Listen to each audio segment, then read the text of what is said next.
our guest right now. Indeed, Oyejimi Ajayi, thank you for that report. And indeed, these are big questions that our guests will be unpacking this morning as we discuss rebasing the economy. And seated here in the studio this morning is Professor Ken Ife, economic policy expert and President, Institute of Professional Economists and Policy Management.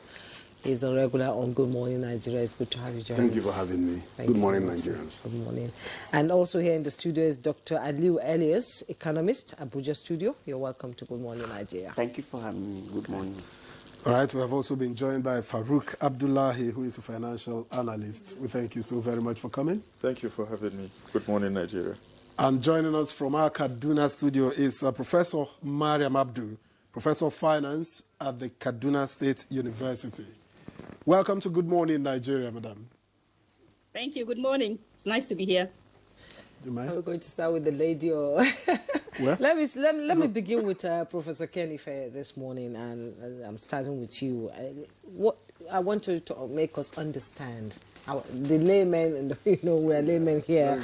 Yes. I want you to help us understand, what exactly does GDP rebasing mean, and why does it matter for a country like Nigeria? We'll deal with the GDP and then we'll deal with the rebasing. Rebasing. GDP is a measure of the total output of an economy and consumption in an economy, those two. But what happens is that the four pillars of the GDP measurement are household consumption.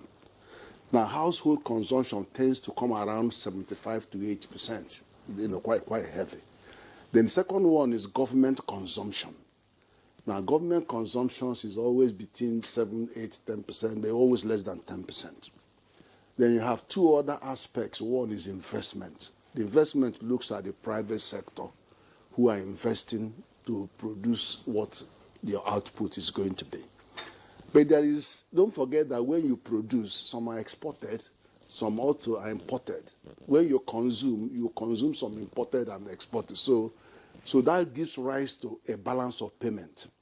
Because that balance of payment nets off what is going out and what is coming in. And luckily for Nigeria, during the time of, during time of subsidy, it was negative. But with the subsidy removed, it jumped to positive. It's about $6.8 billion. So that was good for our GDP. So those are the four items. Now, because you are measuring consumption and production and all of that, technology and innovation affect the patterns of consumption. How? Pattern means, what you consume, how it is described. They change over time like technology.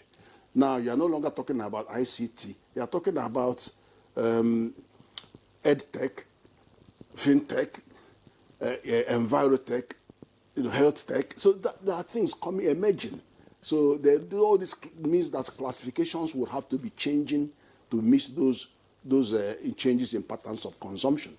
And what they use is International Standard Industry Classification, ISIC. Now, those classifications change over time. That's why rebasing is necessary. Now, rebasing every 5 years, you're supposed to look at those again, see which of your things escape that new classification, and you bring them in. Because in your figure that you will show in how accommodation services jump to because of the classification. And that happened also during the inflation reclassification.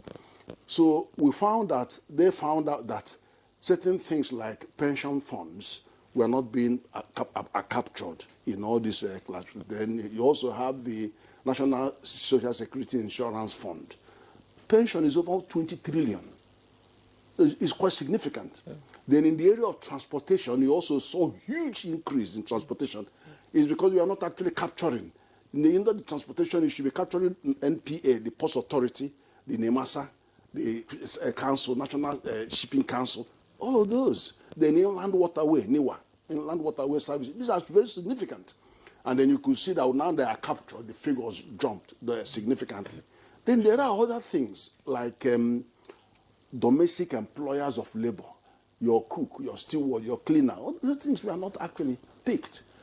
Much more informal, but nevertheless, there are still some form of employment. So picking all those in the context of the news classification was what brought us there. Then when you're supposed to be doing this every 5 years, but the last time it was done was in 2014, and the base year used was 2010. And when that was done, we came in at about 59% increase. It doesn't always have to be an increase when you rebase. In some cases, it becomes a decrease, but it was an increase. And Ghana was about 60% at the same time. Now, this time round, we now have an increase in that base. The reference year used was 2019. Why did we use 2019? Because that was the year that was not scuttled by the normal year before COVID came, because COVID changed everything. So you don't want to use COVID. So you use 2019 just before COVID, and it showed an increase of about 41%. So you now take it from there. And then when you now started looking at the GDP figures after that rebasing at 2019, you saw a sharp drop of minus 6.9%. That was because of COVID recession. Then you came back on recession at 0.9. Then it now started increasing gradually.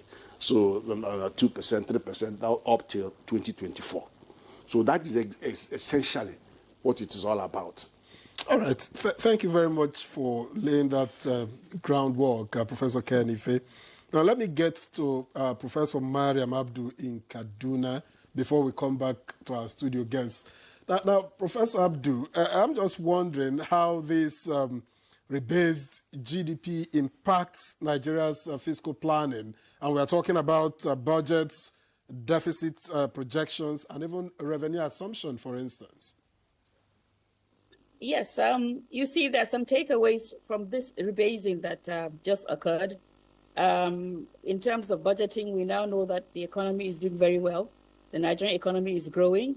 We find that there are some sectors that are doing well and some that are not going too well. The services sector has been doing remarkably well. The non-oil sector is equally growing.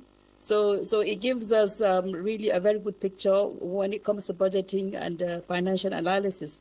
Now, if you look at some macroeconomic indicators, overall the GDP, we have a debt ratio of GDP debt of 40%. I want to see a situation where our GDP debt ratio is actually lower so that we can have a faster economic growth in activities. Agricultural sector is doing very well. And previously in the report, we understand that there were some sectors that were not captured, which was the business development sector and the agricultural sector. Now, these sectors have actually recorded progress. So really, when we're looking at budgeting, I think it gives us an idea of how well or how poorly a particular sector is performing. If you look at the manufacturing sector, the transport sector, education sector, they have not recorded good results compared to the real estate sector, administration services, and so on and so forth. Thank you. Thank you so much, Professor Mariam, there for your opening comment. Let's now return to the studio where Farouk Abdullahi, a financial analyst, is seated. Farouk Abdullahi, now that the GDP has jumped significantly, does this sort of reflect real economic growth, or is this simply a statistical adjustment here? I would say yes, it's a statistical adjustment. It depicts in numerical terms the changes that we're having over time due to the recalibration of our GDP based on the base year of 2019. So basically, that doesn't necessarily mean that it is going to translate into, households, better livelihoods and all of that. There are two different things. It takes a lot of things to do that. There has to be, strategic policy adjustment, and realignment, to address, the current needs, of Nigerians. So as you can see, other macroeconomic indicators are not being touched upon by these changes that we're having, like inflation, our exchange rates, our per capita income is not being touched upon. Today, our capita income is around $1,000 per Nigerian compared to South Africa. They are doing about $5,000 700 or thereabout. So you can see that it is not, improving the livelihood of Nigerians. But by virtue of having a numerical data that would guide in policy formulation and implementation, I think it is good. We have a clearer and a more realistic, overview of how our economy is being structured based on, I think, the emerging, economic sectors that have been captured, in the GDP estimations. So by virtue of that, I would say that, yes, there is improvement in some of the macroeconomic indicators like the debt to GDP ratio, which is now below 40%, and 40% is usually the threshold for Nigeria. So this means that it would instill more investor confidence, and it would give, the government more appetite to borrow more funds for other infrastructural need and perhaps for financing the budget. So that is basically, a reflection of what the recalibration exercise is all about. So it's not a reflection of, it's not going to automatically translate into enhancing, the livelihood of Nigerians. If we look at the poverty index, you would see that, by this recalibration of the GDP, is not going to enhance it. Inflationary figures is not going to, reduce the cost of prices of goods and services. So these are things that are a reflection of the real economy, aside the statistical, estimation that was done, just to give a clarity, a depiction of the performance of our economy in terms of measuring the outputs of it. And one thing is to look at the overwhelming increase in the output, and another thing is also to complement it with the input. What is the income that is coming into the country? Is it complementing the output? So if there is no balance between these two things, then it simply tells us that there lies a problem in terms of, the likely fallback that we are going to have in the economy. Because as we stand now, I think, resources is not evenly distributed in Nigeria. If you look at, the allocation of resources, it's not balanced, no matter how much income we have. For instance, in these estimations, services have the highest chunk, of the figures that is being captured, in the recalibration of our GDP. And by that doing, that simply tells us that services naturally do not have a direct impact on our economy. These sectors do not directly, impact, on our, level of employment. It does not directly impact on our cost of goods and services. Rather, it cuts it down, because these services revolve around, technology, ICT, and other performing sectors. And if you look at also the oil and gas sector, that doesn't necessarily mean that it's going to improve the employment levels and whatnot. So these are things, these are metrics that are not having a direct impact on the livelihoods of Nigerians. So it takes strategic, policy, amendment, and development and implementation before we could gradually start seeing the needed impact or the needed change amongst Nigerians. All right. Thank you very much, Farouk Abdullahi. Let me take off from where you stopped and get to Ali Ilyas. I'm wondering again, what are the practical benefits of rebasing the GDP, for instance? We're talking about for sectors like ICT, trade, and agriculture. Right. So thank you so much. I think basically it has it's quite expository, both to the government, investors, and even household. So how does it actually work? If you look at it from the international perspective, that is foreign direct investment, it actually shows the standard, the good representation of Nigeria economy. This exposes them to where we are, and also business opportunity gap for them. Because if you look at the If you look at the per capita income, that is looking at GDP divided by, peoples in Nigeria, it's got, like you rightly said, it's like $1,000, dollars. If you look at that, you now know that there's an investment opportunity, because it's also ranked Nigeria at its actual status, right? That is if you are looking at Nigeria from investment perspective, you now say, okay, this is where Nigeria actually are based. And even in looking at that, sometimes we also see that most times it's not even good representation, because if you look at Nigerian population, right, and the purchasing power of Nigeria, you agree with me that it might not be reflecting our real capacity. Because if you look at the dollar value, right, by the time you deflate, that's when we have such. So it does not still mean that Nigeria does not have that capacity of purchasing power compared to other countries. And when you also look at it from government perspective, it also gives policy direction. Simply that the government will know that this sector is not doing well, so we need to do more. Or for instance, if you look at it from trade, right, you have to look at balance of trade and balance of payment. What do you do more in terms to attract much more investment? Also, if you also look at it from financial sector perspective, you discover that in financial sector, it does not really bring the employment. So what do we have to do? That means we have to look at agriculture the more. Agriculture will give much more employment, right? If you look at construction, it will give more employment. So it exposes us and Nigerian policymakers to where investment can actually come from and where we can do better in our economy. And generally, when we talk about GDP, it exposes the output. It also exposes where Nigeria needs to do more to actually increase the output. What is our comparative advantages? What can we do more to actually enhance it? More so, if you look at Africa generally now, perhaps we are number 5. So that number 5 also have its own meaning, because we need to do more to actually increase our output, as it were. So it's overall exposition of our standard in terms of global level, in terms of GDP, as it were. Okay, thank you so much, Aliu Ilyas there.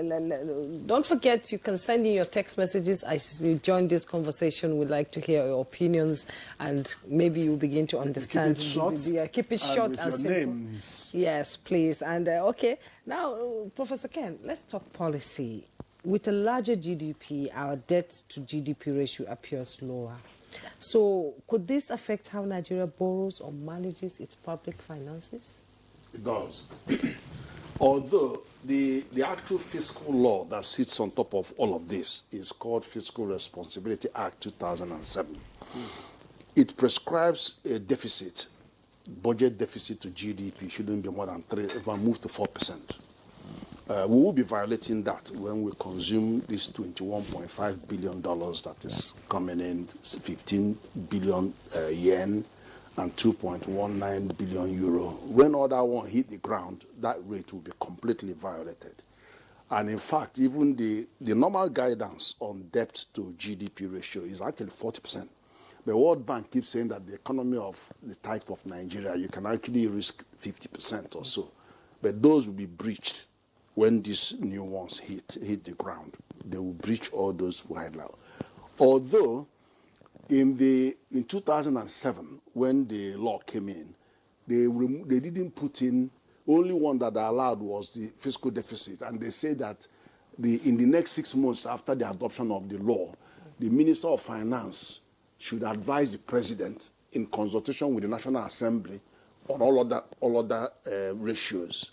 That is, federal government debt to GDP ratio, state government, local governments, all the ratios. And then even revenue to GDP ratio. All these ratios needed to be stipulated there, but they didn't.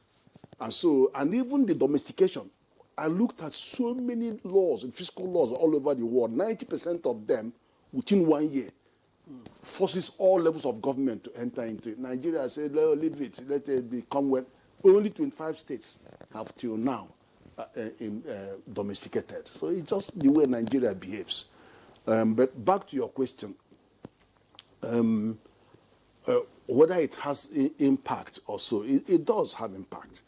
The borrowing, I'm not going to be reflecting on the borrowing now because we will have time. Because, government needs to borrow money to do things that will leverage economic growth. But the law there is very, very strict on what you can borrow money from. It says you can only borrow for capital expenditure and human resource development. And we know human resource development to be health, education, enterprise, and employment. It doesn't allow any other thing under that law. You can get your IGR, you can get grants from World Bank, you can share all those, do anything you want to do. And then it tells you that in capital expenditure, you need to also do cost-benefit analysis. That means that the law was anticipating that when you are going to do infrastructure or in productive capacity investment, you must look at corridors, economic corridors, industrial corridors, residential corridors, commercial corridors, so that if the infrastructure touches them, whether it's power or road, the capacity to replace them, maintain them will be there and actually pay back. But those things are not coming through. Because if you don't do the cost-benefit analysis, then you're lacking the transparency to ensure that we can interrogate your borrowing. So, but it's a story for another day. It's a story for another day. Well, let me get back to Professor Mariam Abdul, who is in Kaduna, in our Kaduna studio. Now, can you explain to us, for instance, how this new data, helps or, complicates debt management and public sector borrowing for Nigeria? You see, before the rebasing, the reason for the rebasing really is because there were some certain sectors that were not included. And when we rebase, it gives us a holistic picture. It captures items that were not included. It gives us an updated figure. It gives us a true situation of our economic performance in terms of GDP. So rebasing really will help the monetary authorities, the fiscal authorities, in the direction of, so that they can have an idea of where we are and what is actually happening in the Nigerian economy. So truly, I am really satisfied and happy with the growth, despite the circumstances or the elements that was just discussed earlier regarding our poverty index and all that. But at least we're seeing that the manufacturing or the gross domestic product is actually increasing.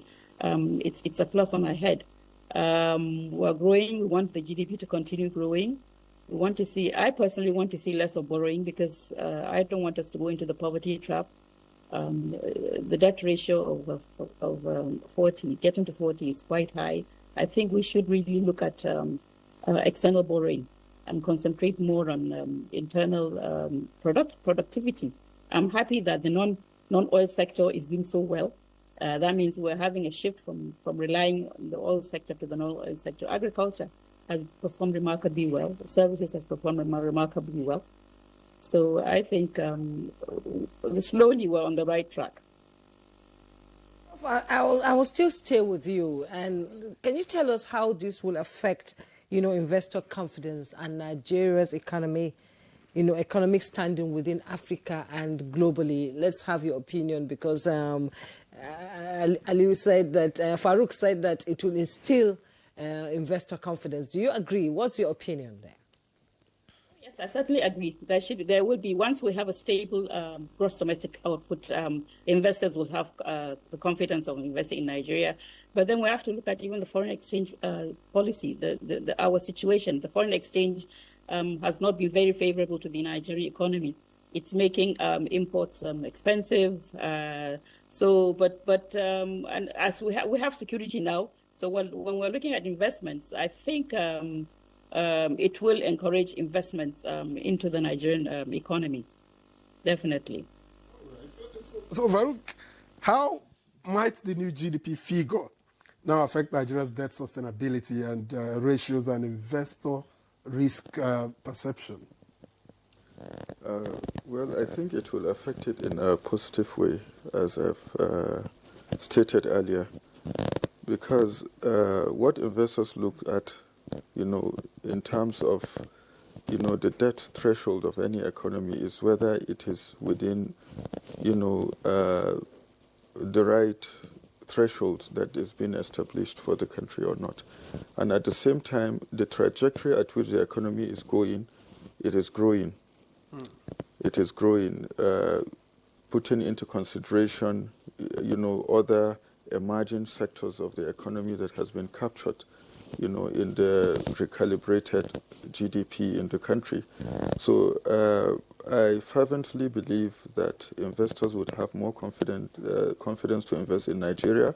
Not only foreign investment, but also local investment also will be spurred, because we have seen that the informal sector have been captured, and government has seen that there is a need, to focus on these emerging sectors that are coming up, through policy reforms and whatnot. And this would see through to the rapid and astronomic, development and growth in those areas.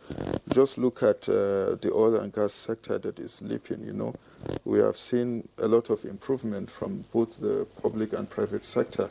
The government is coming up with reforms in terms of the oil and gas sector. We are more of, I think, a gas economy than an oil economy.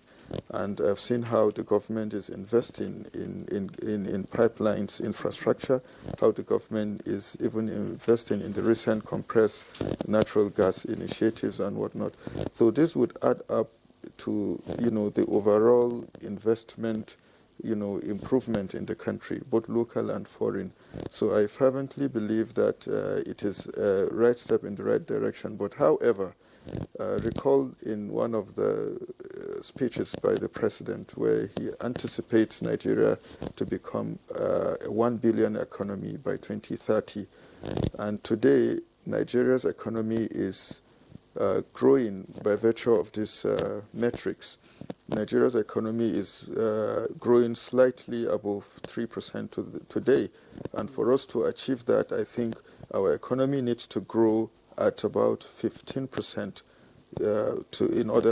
for us to achieve that objective. Is there a chance that it could jump from 3%, for instance, that we add to maybe 10 and maybe, upwards like that? Yes, that is why I say this statistical depiction serves as a guide, for the government to make strategic reforms that would have direct impact on our economy and that would grow these emerging economies, these emerging sectors, and that would perhaps also have direct impact on our livelihood, and that would also certainly unleash other sectors within the economy that could add up to the overall growth. We have seen how art and culture is being captured for the first time. We have seen how, the digital economy is also soaring high. Real estate, it's expected for real estate, to go high, especially in periods of real estate booms. But in periods of where there is, a plunge in the value of real estate, it drastically go down. So I think the real economy needs to be reinvigorated. It needs to be enhanced through, strategic policy reforms. And I think that is a watchword that would guide towards, making good use of this statistical data that we are having. We need to translate statistical data, into real economic reality, which would ultimately be translated into better livelihood for ordinary Nigerians. Indeed, translate into strategic policy reforms. Dr. Aliu, can you walk us through from how it will translate to development, like what can government do to ensure these opportunities reflected in the rebased GDP to translate into jobs, investment, and also infrastructure? Right, and that is the beauty of such statistical data. It will let government know that there is a particular area we need to do more. And most especially, now that informal sector have been captured, the government will now see that those areas need to be seriously looked into properly. As we know that most foreign direct investment are mostly portfolio in nature. They don't really translate to employment to Nigerians, because you can't compare that to other trade, crop production, real estate. This actually bring about much more. So what I think government needs to do more is to look at the policy itself now. So when we are bringing about policy and with the ongoing reform that is actually going on, I think it's a good optics for the economy, because if you look at it now, I'm foreseeing that by December, January, February, Nigeria economy will be much more boom compared to now, because of most of those reforms will be actually be reflecting at then, especially when you look at the tax reform as well. That would have empowered other sector as well, because during that period we say maybe health and other things will not be, the tax on them would have reduced, and so there will be more purchasing power for Nigerian citizens. So there is likely going to be, so with this GDP report now, it will now help the policy direction. Even the private sector also, they are also looking at investment gap, so that, as a private sector, you have to look at it, okay, where is the money? Where can I actually focus to invest? So this also gives them a direction that, okay, now that real estate is captured, crop production, trade, and even mining especially, if you look at quarrying, mining, we've not actually see them coming up in terms of consideration as a metric to actually look at our GDP. So now that they are coming up, it's an opportunity both for a policymaker, investors, even a business person. So these are the benefits during for Nigeria. All right, thank you very much, Aliu. Professor Kenife, with an eye on attaining that $1 billion economy, $1 trillion economy in 2030, and with the services sector now dominating, what priorities, what policy priorities must shift to support this evolving economic pattern? I will come to that, but I want to disabuse people's minds about what GDP can do and what it cannot do. GDP is a number. It doesn't put food on your table. It doesn't pay your bills. It's just a number. And as an imaginary fairy tale. Let me explain. Who pays your bill is the debt service to revenue. Now, if your debt service to revenue is about 80% and all that, it doesn't matter what the GDP tells you, you have to pay that debt that month. And then you don't have enough revenue to pay the debt. What do? You jump to go and borrow more money. The second thing is that it doesn't tell you the gravity of the fact that when the first quarter of this year GDP was looked at, our agricultural growth was 0.07, complete melt. You might as well call it zero. It was complete meltdown. Now, when you are saying how does it affect poor man in the street, that is how it affects poor man in the street, because you're not producing enough money, no need food to feed the people. Population growth rate is 2.8 to 3%. Urbanization, which is shift of young people to urban area, is 4.6%. And the food to give them is 0.07%. That is crisis. And that links to the widening poverty gap. That is the link. It tells you that. So I don't want to sound negative, but it is just a potential. The reality is somewhere else. Then coming to the $1 trillion economy. First of all, there are two things to look at, and they are, you mentioned deflator. The size of your economy, the actual size of your economy, forget the politics of exchange rate and all of that. The real size of the economy shows that Nigeria is the biggest economy in Africa. Our GDP purchasing power parity, that is what tells you the exact size of what you produce and what is consumed, is $1.28 trillion. It's a $1 trillion economy. But what happens is that when you come to semantics and how the world wants to look at this, they want to use a comparator to be sure that we're all on the same level in terms of when dollar comes into the picture. They will deflate that GDP, which is $376 trillion. They will divide it by 1,530 naira to $1. Then you are beginning to see $274 billion. In 2014, in December 2014, our GDP was $573 billion. We were only a small short to $600 billion 2020 Vision 2020.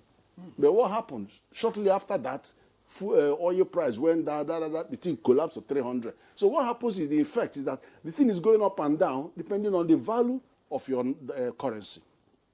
Yeah? Now, let me tell you something. It's $274 today, okay? The exchange rate is 1,530. Supposing you use the exchange rate of 500, which was what happened when this administration was sworn in, use it as a deflator, this figure becomes $720 billion. So all you need to hit your $1 trillion is just go at a 7-8% growth. But as it stands now, to use 274 billion to go to 1,000, you said 15%. It needs more than 15%. If you go and do the cumulative, because it's still going to be swinging up and down, you won't get there. It will be about 20%, which is unimaginable. In other but what words, I'm saying, it's not achievable? No, I'm not saying that. What I'm saying is that you cannot exclude the effect of currency on the movement of GDP in dollars.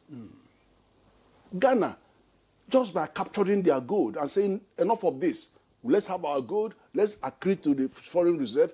Nigeria did that during Mohammed administration. We spent about 500 billion trying to buy some of the gold in Zamfara so that they can head to our foreign reserve. If you have a lot of gold and other sensitive metal in your reserve, you have more stability in your foreign exchange. And that's what Russia is doing. That's what all the BRICS countries walking away from dollar. That's what they're doing. The price of gold, look at the price of gold today. It is somewhere you can't reach. But the thing, that is something that government has to look at. You're asking me some of the things that government needs. We get less than $3 billion a year from gold in Zamfara and KB and all that stuff. And it's not just that. You get a boulder of rock. There's a lot of lithium there. There's a lot of gold. There's a lot of platinum. But you don't even know what is what. You can't tax. You don't know what is your taxing. So let's do this. We're already about to pass a law that says don't move any mineral resources or solid of gold or food, anything, unless you have minimum of 30% value addition. Because then you are capturing the value. At least you start capturing 3 times more value from your export. And then make sure that those sensitive metals go and join our reserves. Ghana just did that, and Ghana cedis has increased in value by 50%. Within a few months of this man being in there. So there are things that can be done. And then the revelation on food is absolute disaster. Honestly, so I'm telling you this is disaster. So how can Nigeria sort of avoid the pitfall? Well, the pitfall, well, see, the policy, all that thing, it gives you the whole idea of where your potentials lie in the economy. But you now have to sit back to say, well, why are we not attracting investment into this economy, into these areas? Then, and make them know that there's a difference between foreign portfolio investment, which call it hot money. They just come because somebody borrows money at 4% abroad somewhere or 3%, and they see that Nigeria is selling treasury bills at 20%, and on some bills, they can see arbitrage. But they can only come if you can assure them that you will keep the exchange rate steady for them to jump in, take their money out and sell it. The moment you start allowing that, they will vanish, their money will go. So when Trump started messing up, they all started running away, fearing that this thing will collapse. But when it didn't collapse, they are still back again. And they've gone up for more than 8%. But the one that is critical to the question you're asking is foreign direct investment and domestic investment. They don't talk about domestic investment because nobody has captured $20 billion Dangote put in the refinery. They don't regard that.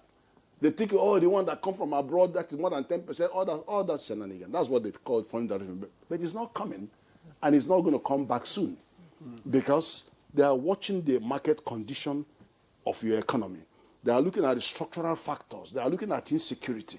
They are looking at the high cost of energy. They are looking at that. That's why what Dangote is trying to do is so important, to rule out 4,000 trucks and bring down those middlemen that are making sure that the poor man can't breathe, can't get fuel, so all those stuff. So that is where policy needs to go to, so that you can have traction. All right, Professor Kenife, thank you very much. Let me, from one prof to another prof, let me get to Professor Mariam Abdu in Kaduna. After all of this, it's a lot of grammar usually when you talk economics, and it's a lot of grammar. And I'm wondering, for the ordinary people, let's take, for instance, women and the rural population in this economy. To what extent is this rebasing a reality for them? Well, you see, if you look at rural women or women per se, they have the problem of access to finance. There's a finance deficit in that area because we're looking at development of women and if we're going to address poverty, we have to look at issues of women. Now, those in the rural areas, the government needs to encourage more of activities for women, really. Let's start financing their business activities. They don't have access to loans because of certain issues, affecting them personally. They don't have collateral to access loans to pursue the entrepreneurs. Really, it is growing. It's a very key part in economic development, in poverty eradication, So we want to see more programs tailored towards encouraging women entrepreneurship and financing activities in rural areas. Talking about women entrepreneurship, Farouk, do you think that sort of the rebasing creates a more accurate picture of Nigeria's productivity and business potential for now?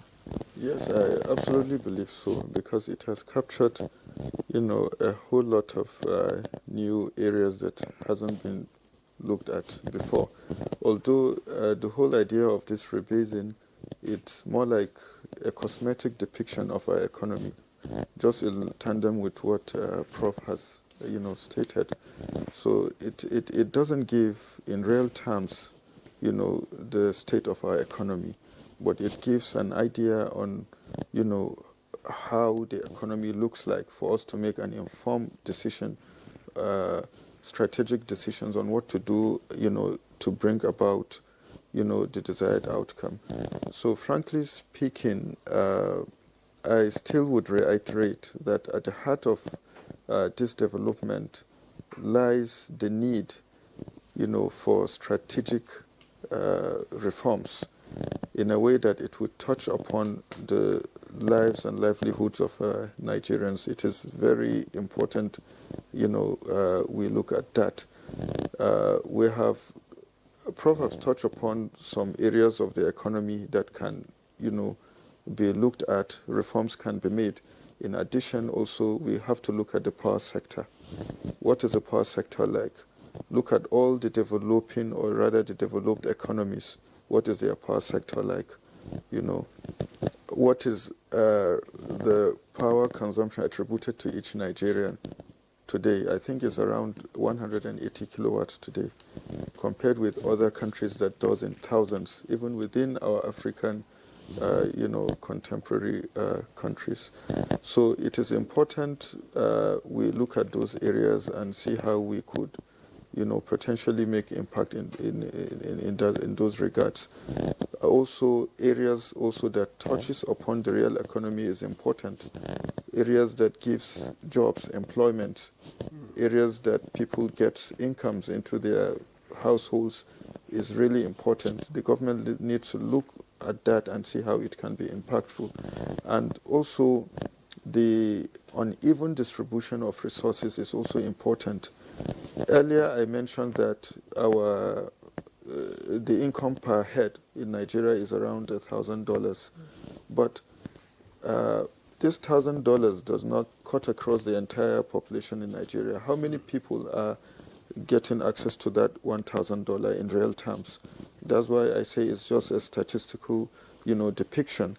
If you look at it, a major chunk of the income goes, to the minority part of the population, while the overwhelming number are living, in abject poverty, in serious hardships, and all of that. So it takes for strategic reforms by the government to see that such kind of, economic benefit or impact cut across, ordinary Nigerians. If we anticipate, for instance, the CNG initiative to work very well across the entire country, this will ameliorate the cost of transportation. This will bring about succor to Nigerians. Even goods and services. We have seen Dangote now that have taken the front stage in bringing in 4,000 CNG trucks, and I believe he's going to bring more. So by so doing, he said he's going to give, distribute fuel across the country at zero transportation cost. So what would happen if the government comes up with policy that would say, okay, farmers now moving goods from the farmlands to the communities, utilizing CNG trucks, that will cut down, it will slash down, the transportation cost, moving also goods from strategic part of the countries from one location to another with such kind of CNG trucks would also equally cut down transportation cost. We have seen the train lines that are going on. Some of them are utilizing CNG, and it's even cheaper to travel from Abuja to Kaduna on train than using the public transport, than using the normal, buses or cars that utilizes petrol or diesel. Is far cheaper. So if this can be extended to other part of the countries, these are policies that would, have direct impact on Nigerians, build more rail infrastructures that would address transportation issue, enhance and improve and unbundle, the power sector in a way that there will be power independence. People also, and I've seen strategic moves, by the government, but they need to do more in trying to promote this renewable energy of a thing where power can be generated in a more, efficient way, and that would have more impact and at less cost for ordinary Nigerians. So there are a lot of things that, if you sum them up, would have a meaningful impact on the ordinary Nigerian. That is why I'm happy with the recent recalibration of the GDP. It gives us more confidence and it gives us more, idea on where to put in our, X, So it's a good one, but it takes also a collective effort from both the public, the private sector, and all well-meaning Nigerians to see how we can register our impact at both personal levels and also at the public levels. So it's really important we do that. Thank you, Farouk. And Aliu, with the services sector, of course, dominating at 57.5%, how do we ensure that other sectors like manufacturing, agriculture, don't end up getting sidelined? Right. So I think that's where we need to work, and that's why the government, not even at the federal level, even the other government of the state government need to do more. Like I said earlier, that the service sector cannot give us the employment we are actually looking at. It cannot give us the production, the output we are actually looking at, because we need to look at the manufacturing sector, the MSME, empowering them. And in line with what Farouk actually said, a major problem in Nigeria is supply chain problem. I want to say supply chain problem. Movement of items from one place to the other. I could buy onion at 5,000 naira in Kebbi, but bringing the onion down to Abuja, it will cost more than the amount actually purchased the onion in Kebbi, and that will translate the transport costs, another sundry costs, into what I would sell outside, and that brings about why food and other things are getting expensive. If you also look at our inflation, the major thing that is pushing it forward is food inflation. So until we work on that supply chain to actually make sure that things become much more easier. He made mention of CNG. I actually converted my car some 9 months ago with the hope that, yes, it will reduce my cost of actually, for energy. But lo and behold, yes, government is trying to build more, but I've abandoned it for the past 4 months. Because you can't get... Because I have to trade off at least 4 to 5 hours to actually get the gas. You can go around and check. So, and that actually affects the supply chain. So the cost of energy, when we say energy, we are looking at CNG, electricity, all these have to work on until we reduce that cost. Go and check the global economy. They are performing well. The secret is that they make sure that the cost of supply chain reduce very well, so that it will help manufacturing and other MSME to do business. If, as a private practice person, I have to pay more, for band A, as it were. In fact, if there is no electricity, I have to also look at way of getting, fuel to actually, power my what have you. Then in transport, I have to look at. So until we look at this, I'm sure that it's come down to barest minimum level. I'm surprised you didn't mention solar, alternative energy sources. It doesn't come cheap. For you to power a house, you might need 5,000. What do we call it? 5,000. What do we call it? Kilowatts. You understand? And to do that with the panel, with the inverter, you might be looking at 3.7 million, and you are expecting an MSME person to embark on that. Kind of project. So, and that's the problem. Remember, our energy, especially electricity, is still single source now. If I don't use a particular one that is in Abuja, is there anyone I can switch to? So until we have that competition and that alternative, so if we can work on our supply chain, it will help our economy very, and that still takes us back to CBN.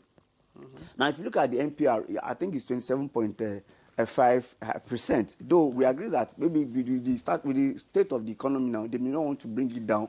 They want to tarry a bit to see how things will turn out. But that's also what is affecting. As a businessman, I don't want to go to bank to borrow and pay 30%, interest. So I will be looking, how will I make profit? So let me rather go and keep that money back and also collect interest. Because a business person is expected to be a rational person who will consider his profit and what have you. And that's why it also trickled down to employment. According to the methodology used by NBS, they said we have 4% unemployment rate. I think the method is maybe 1 hour per week compared to 20 hours that we used before. But you know that as a manufacturing company, if I do not have more money, to invest in a manufacturing, endeavor, I would not employ more. And that would have affected, and in the long run, it also affects the GDP itself. So that's why all this needs to be, it's holistic. Government needs to, work on all this so that we can actually, business can actually flow. Even the foreign direct investment, we also consider security, the inflation, the GDP, every other, metrics to come to the economy. So for me, I think we should do more, especially on that supply chain. That's why China is where they are. China have about 2 free trade zones in Nigeria. What are they trying to do? They're trying to make business much more easier for their people. So when you're doing business as a Chinese citizen, they make sure that everything that will make you to do all that cost, they make sure that it's come easy, and that's what we need to do more. And coming to Dangote, who actually embarked on getting a 4,000, I think it's a very you can see the supply chain strategy. No, don't let me create all this problem for myself. Let me make it easier for the buyer to actually buy from me. But you also can look at other multimodal mode of transportation to actually achieve that. It should not be only truck, because our road also is suffering. It's suffering, indeed. We need to look at infrastructural development. Yeah? Well, we'll take a break. When we return, the conversation continues. Don't go away.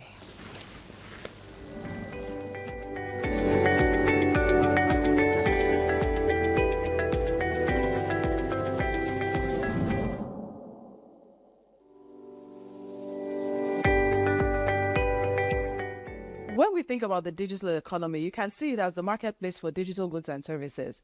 And increasingly, it's becoming a force to reckon with and an incredible contributor to economic growth, because we've seen the growth in technology and digital platforms. Technology has it really permeated every aspect of life and business, the way we live, the way we work.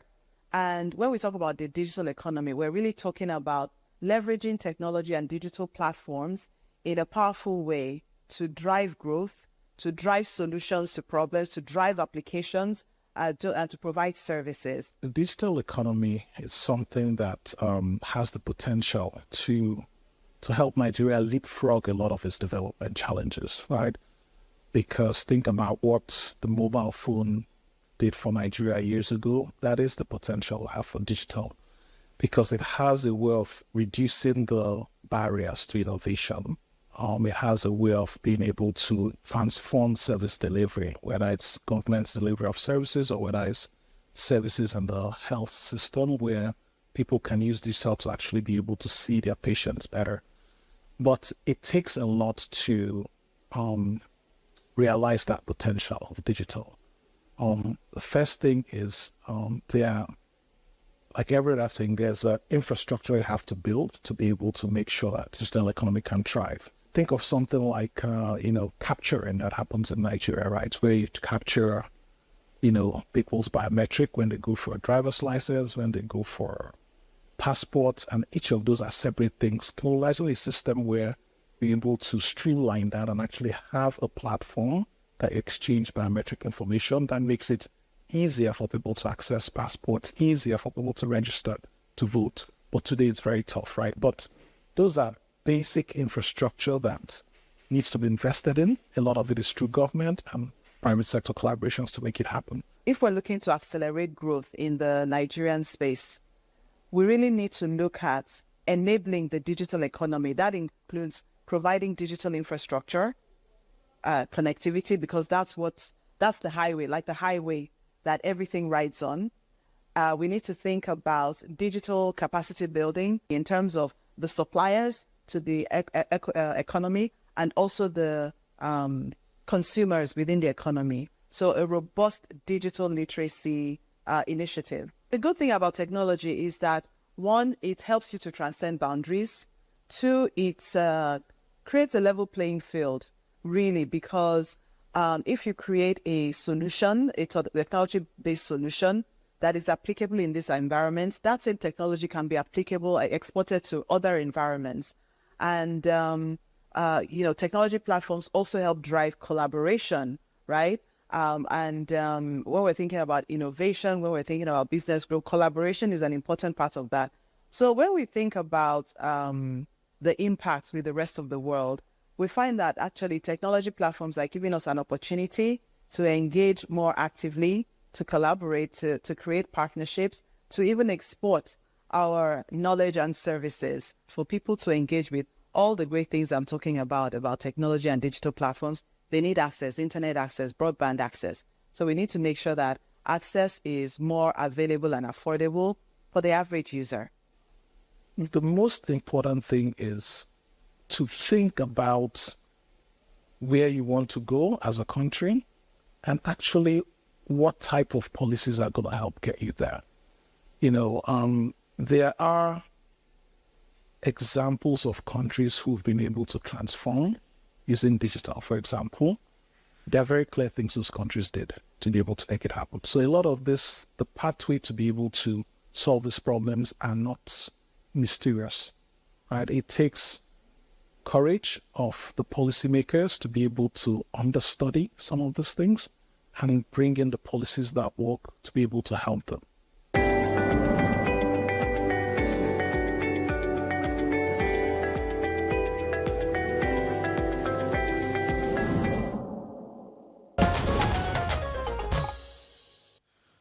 All right, thank you for staying with us on Good Morning Nigeria, where we've been discussing the implications and what it means for the economy, the rebasing of the economy, of the GDP recently. But we've got some messages coming in, and we'll take this first one from Edward here in Abuja, who asks, is a weakened Naira a good thing? I ask because the Naira is one of the weakest currencies in Africa. So what are the implications of this? Okay. And from Arabi Kende Paul, Life Camp Abuja, rebasing allows the economy to be seen clearly. Now, this enables effective planning, policy implementation, and ultimately sustainable economy. However, while rebasing can lead to a higher nominal GDP, it may not translate to improved living standards or a reduction in inequality. Now, this is the point, and I think the government should critically look at the other end of the line and come up with policies that will reduce inherent poverty in the country by tackling the insecurity and infrastructure challenges that stifle growth. Long one. And from Hudson Ogan, hello, how does government borrowing affect the GDP of a country? Okay, that's for the economists. And good morning, Nigeria, from Alhaji Lawal Danladi Abdul Malik. Please, if I may ask, why are our gold mines not government managed? And finally, from Okoro, or is it Okro? Please help us bring our okra to the market. Okay, the cost is now too much because these uniformed men ask for so much money. This affects the price we end up selling. Okay. Yes, and Perhaps we should get some Prof, responses Prof, before we let's get to get yours. Not even sure which of them, where to start. just starts anywhere. Just take the one you can and then. Yeah. I think those questions are actually very soul-searching, to be honest.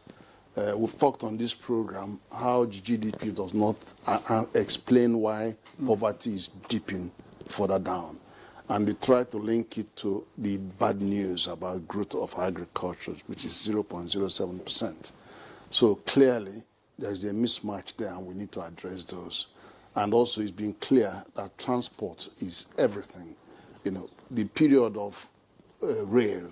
The last real investment in rail was in 1927. And rail is what connects everywhere in this country. And you remember, all those rail hubs turned out to become capitals of cities. So it tells you what transportation can also do to development. And in terms of, I wanted to, what was the last one now? The last one was very, very important. One was talking about the weak Naira. Yeah.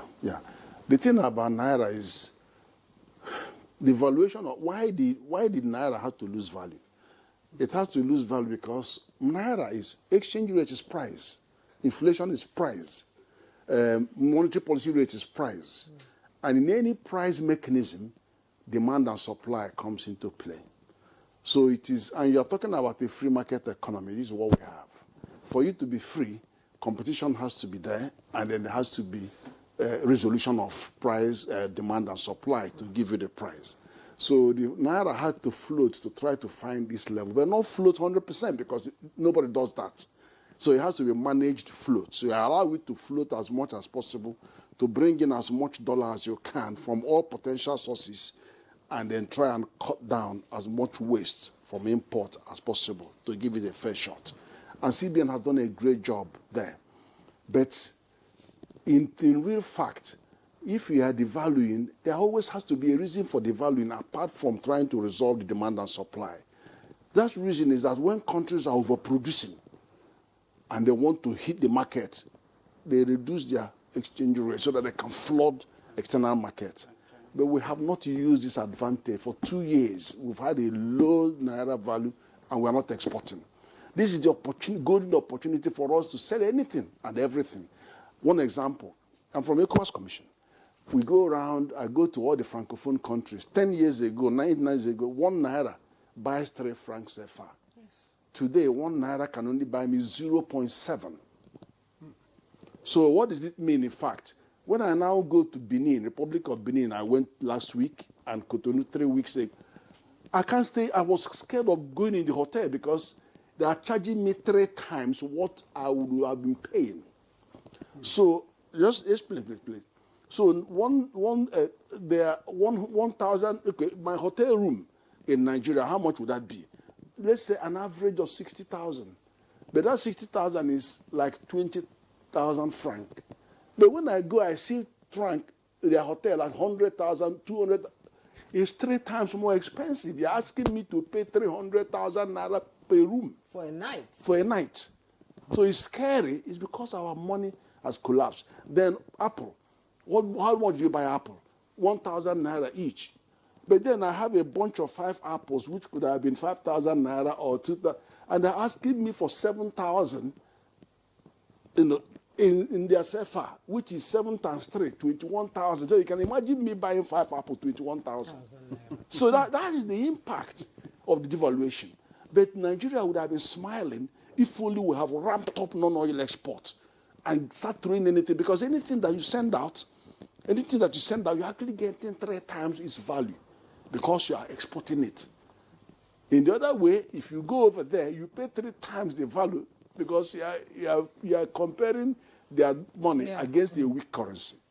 So it's not about willpower, actually. And then was asking, I don't know who could respond to why the gold mines are not in the hands of government. I have plenty ones here now. Let me quickly go to Thomas Babatunde. He said debt to GDP ratio improved since the GDP grew. The ratio of national debt to GDP fell, making Nigeria look more financially stable.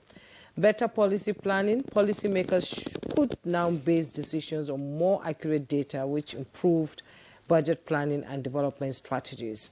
Mewan said, good morning, Nigeria. Distinguished guests. From the data, it's clear that the service sector outperforms the real sector. However, the basic economic logic required the service sector to serve the real sector, but the reverse is the case in Nigeria. Is the acclaimed growth in GDP not inflationary? Olawale Ayola from University of Ibadan. And Alade from Lagos said, here's the big thing. Our economy has potential, yes, but it's facing real challenges too. Inflation is high, especially food prices. The naira keeps losing value. Unemployment is affecting young people a lot. Olawale. And here's the thing, Alade I've read Alade's own. And then another one said, growth is necessary but not sufficient condition for development.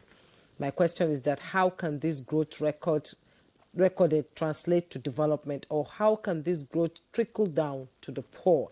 Another question is, what are the measures to employ in order to ensure that this growth is sustained? Professor Mariam, can you respond to some of these text messages? Yes, well, the issue of growth, like we said earlier, this press bulletin by the Statistician General is an eye-opener for the government to see areas that can be improved. If you look at the sectors of industry, services, and agriculture, you find that the manufacturing sector didn't do quite well. Now, it's an indication that something has to be done with the manufacturing industry. So we want to see a situation where government policy is directed at improving manufacturing or industrial development, because as an economy, when we're looking at poverty, the issue of industry, the issue of employment, the issue of inflation, health, education, all these factors come to play. For now, we are seeing a reduction in food prices, which is encouraging for the economy, for the nation. But the government needs to do more on industry so that we can have employment generation. Without employment, without education, without health, definitely we're going to run into waters. So I listened to all the comments that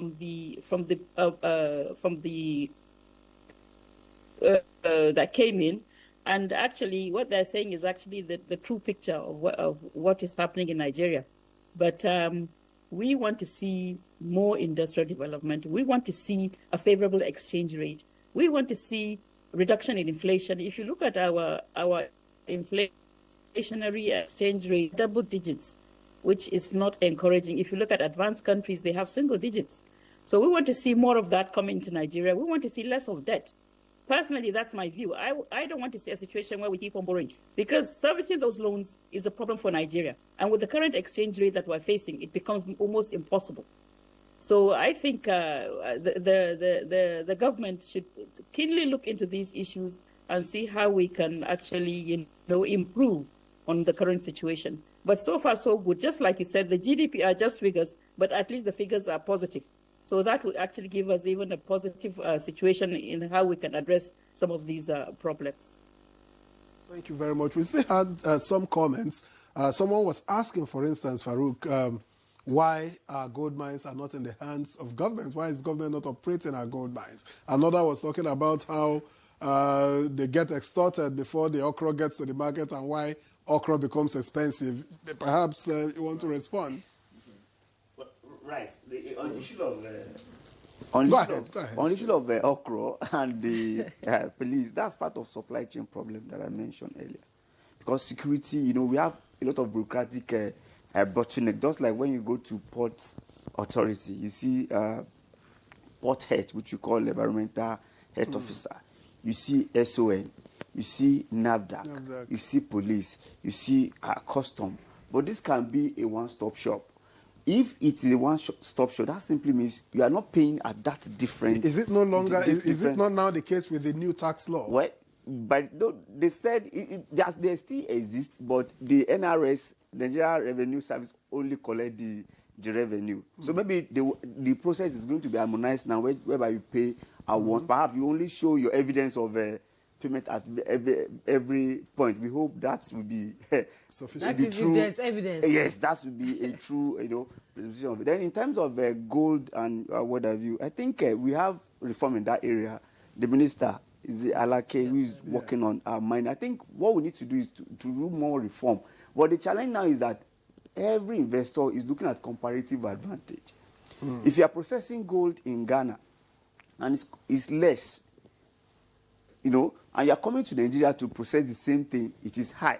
What do? You look at outside and say, let me bring it in until we make it much more competitive in that area. That's when it will come. Then the question now is that it is already in the hand of government. I think government is the owner. They manage the natural resources, and that's part of the unbundling that we will also expect from government. For me, I would like to see a situation whereby you allow states to actually manage and bring percentage to the center. I think that would have enhanced more, because we've seen more states now trying to even open a company that will also operate in that. But if it is the other way around, those states will need more internal generated revenue. So they will do more, try to harness those things and bring a percentage to the center. I think that will have solved the problem. Okay, that will do. Farouk, I want you to respond to on the gold. And another question is saying that what are the measures to employ in order to ensure that this growth is sustained? Okay, thank you. On the gold issue, I think there's already an existing template or a structure that is being put up by the government in terms of how government can have, control over the gold mining and industry and whatnot. I think there's a statutory, fee in form of royalty that is meant to be paid for engaging in gold mining, and refining and whatnot. But the question is, what happens to the implementation? And we are talking of the informal sector. How many, illegal mining activities are taking place in Zamfara? How many are taking place here in Nasarawa, close to us? How are all of these captured in the government? So government is making a huge loss in terms of, harnessing the potentials attributed to gold as an important natural asset for the country. So the government can actually work towards the implementation of it, because we have already the existing template that would make us derive all the potentials as a government and as a nation. But the implementation is very poor. And the issue of insecurity also, has taken also over the mining industry, where miners are more concerned about their safety and whatnot. So these are things that are very sensitive and equally very important for the government to look at and to see how how we can harness the potentials in the gold mining aspect. This is another area that can attract a lot of foreign direct investment, create jobs, gives opportunities if that sector can be looked at very well.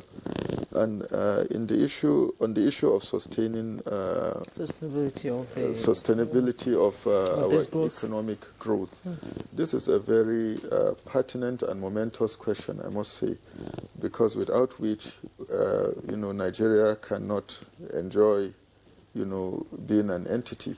Right. So what I feel, I would like to touch upon one or two macroeconomics fundamentals, as it was captured in one of the questions that has to do with exchange rates. Why is our exchange rate, why are we having, depreciation or devaluation and whatnot? So we have to look at it from that perspective so that we can, understand why and how we could navigate through. First of all, what brought about the sharp devaluation of our currency is due to the liberalization of the exchange rate. But this liberalization, even though it comes with a cost that we are paying, is good for the country.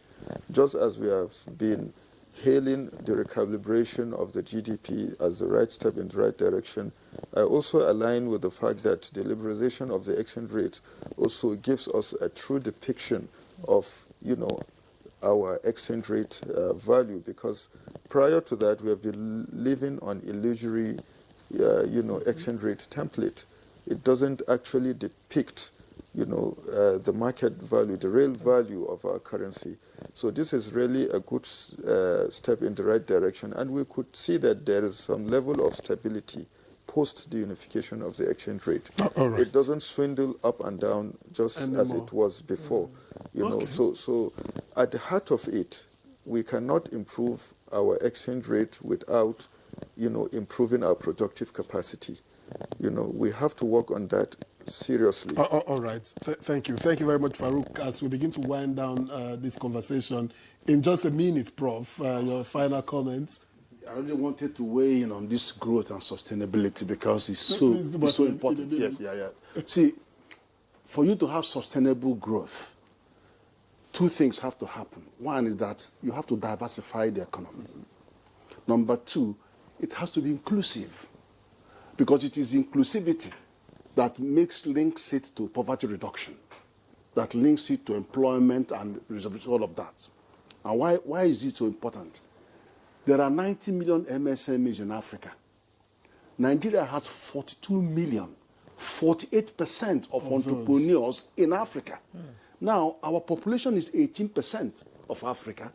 Our GDP is 10% of Africa, 15% to 18% of Africa.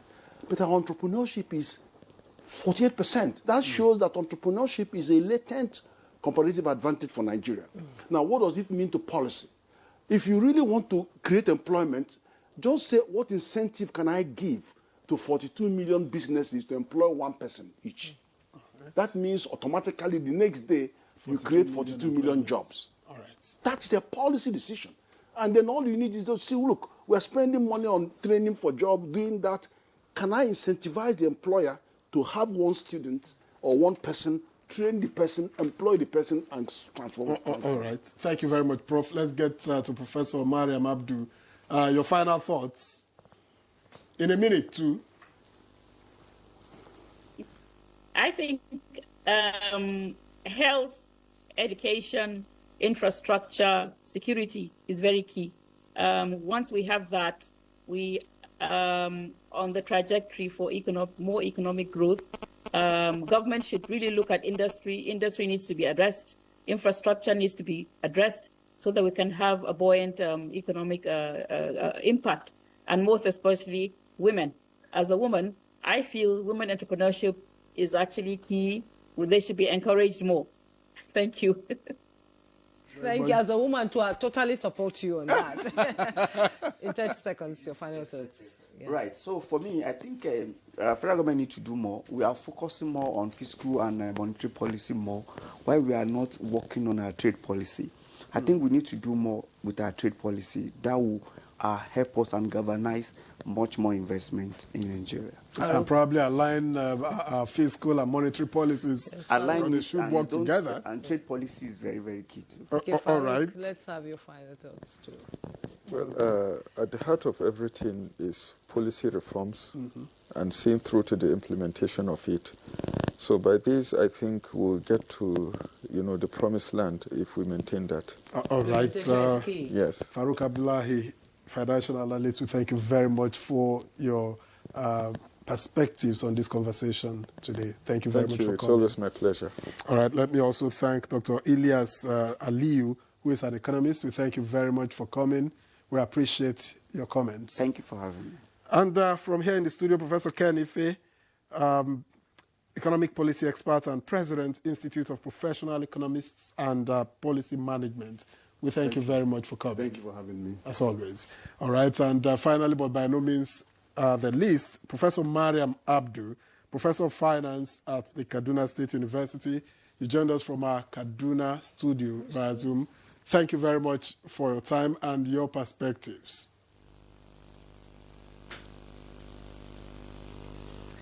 And that's Good Morning Nigeria for today. Tomorrow, another interesting topic will be up for discussion. I am Juma Yusuf. Have a great day. And I'm Victor as well. See you again tomorrow. Bye-bye.